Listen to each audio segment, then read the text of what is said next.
happy 2026.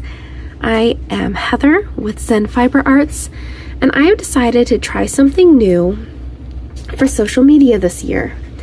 So we are going to take a look every day at either a knit stitch from the Knit Stitch Dictionary or a Tunisian crochet stitch. I recently got these books from some local yarn shops by me, and I'm excited to give them a try and take you along with this journey. As we get started though, I wanted to start today fresh and introduce how you get your stitches onto your needles or onto your hook. So where is the best place to start is at the beginning. So I am going to be using throughout the year scrap yarn that I have.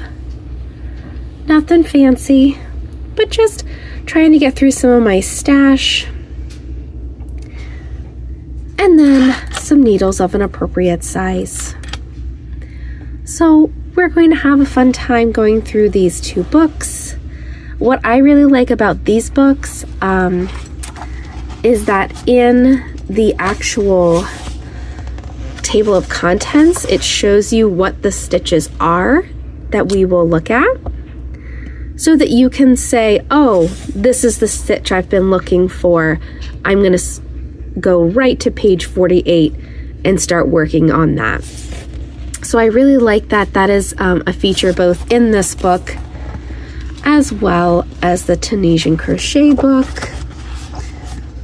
So you can again look at the stitches without flipping through the entire book. So let's get started in how we cast on knitting and crochet. We'll start with knitting, since that's what I learned first. We're going to take some yarn. You don't need a lot just to get started. To do a swatch, you might need, it depends on the type of yarn you're using, but maybe 25 to 40 yards of yarn for a medium-sized yarn. This is maybe a heavy DK weight. Again, it's just things I found in my stash. So to start, we're always going to start with a slip stitch.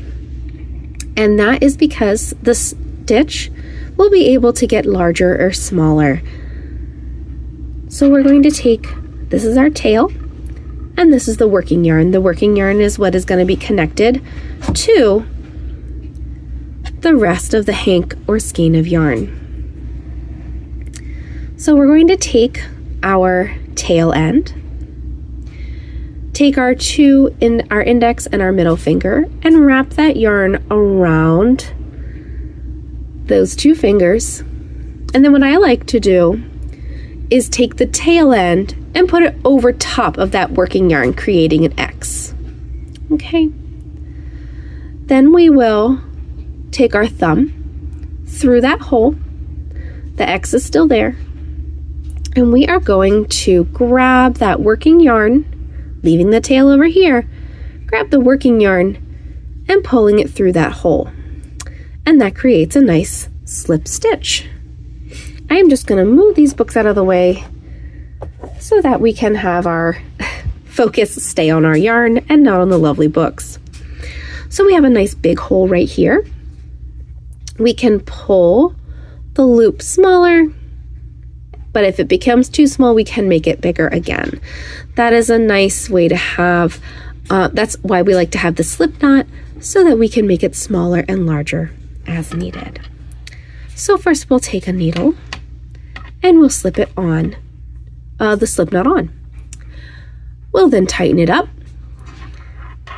loose enough that it can move up and down the needle, and we'll switch it to our left hand. We'll take the second needle and we're going to, insert that needle. Again, you might need to make the knot just a little bit bigger so that there is space in between. Insert that needle underneath into that hole and behind. So we're making an X. keeping the tail end out of the way, we're going to take our working yarn over top of the back needle and pulling it through by, again, there's a hole here, so we're going to tuck it under, giving a little twisting motion and pulling it through. So now you have one stitch on the left needle and one stitch on the right needle.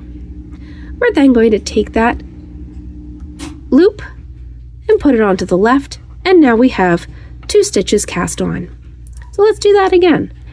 You don't have to take out this needle every time. That was just an example.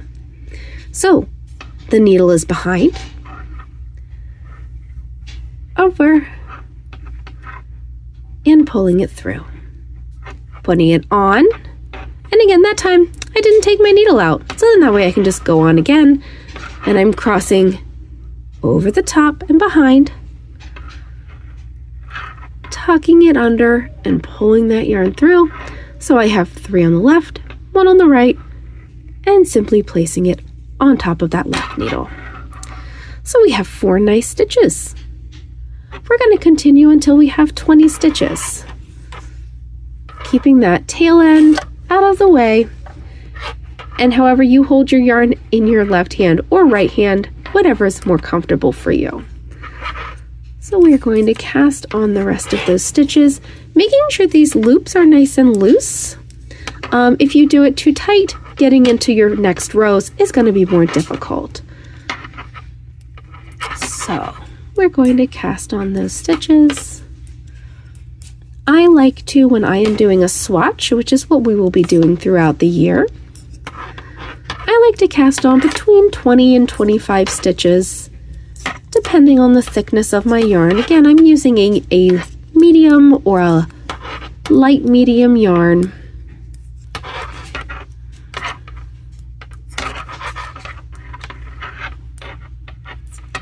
And we have 1, 2, 3, 4, 5, 6, 7, 8, 9, 10, 11, 12, 13, 14, 15, 16, 17. 3 more stitches, and just as a reminder, we're wrapping over and around, pulling through, and placing that stitch on top. 18, around, pulling through, and on top. 19, and last one over, pull through, and 20. And there's the beginning to your swatch. So that's all we're going to do for the knitting today, so that when we go into our different knitting stitches, we'll cast on this way.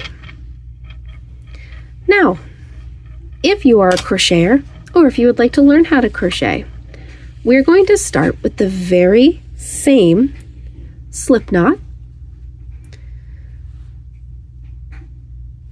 and we're going to take our hook, taking the hook side. In case you'd like to know what size this is, I am using,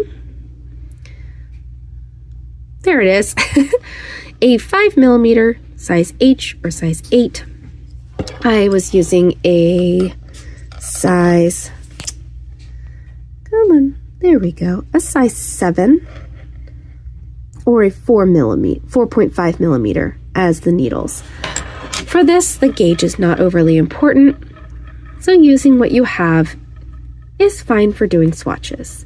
So we put our slip knot onto the hook with the knot to the left, our tail facing down, and this is going to be the opposite of what we did before. We're going to pass the yarn behind and over. Okay, so when we're doing crochet, we're going to go behind and over. It makes it easier to grasp on to the hook, especially if you are a beginner. So we have our slip knot and the working yarn.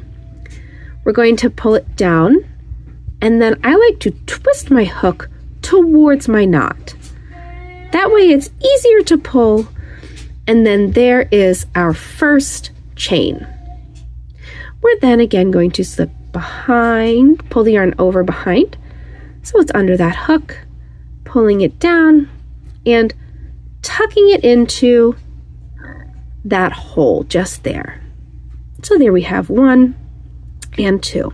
Just like with the knitting, We want to keep this nice and loose so we can go up and down the hook, as well as there's a little space here so that we're not pulling too tightly. So we're going to go around and pull through, and that's 3. You can see those little V shapes, 1, 2, and 3.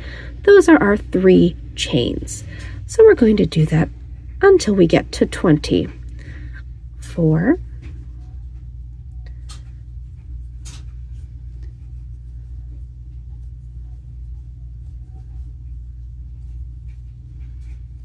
'If this is becoming tricky for you, you can wrap it around.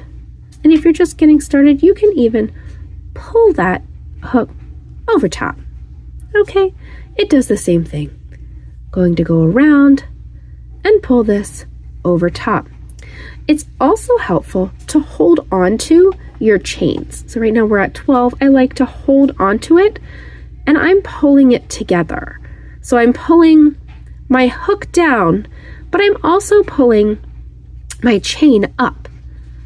That way, it's just a little bit of an easier motion so that your hook is staying stationary.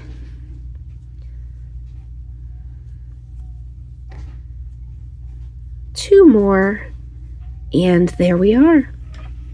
So there is our chain. This is how you will start a regular crochet chain. It's also how we start our Tunisian crochet chain. So join us tomorrow for our first stitch and our first step into Tunisian crochet and knitting.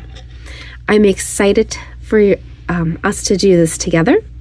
And if you have any requests for yarn colors or to jump to any of the specific stitches, please put those in the comments, and I'd love to have those requests.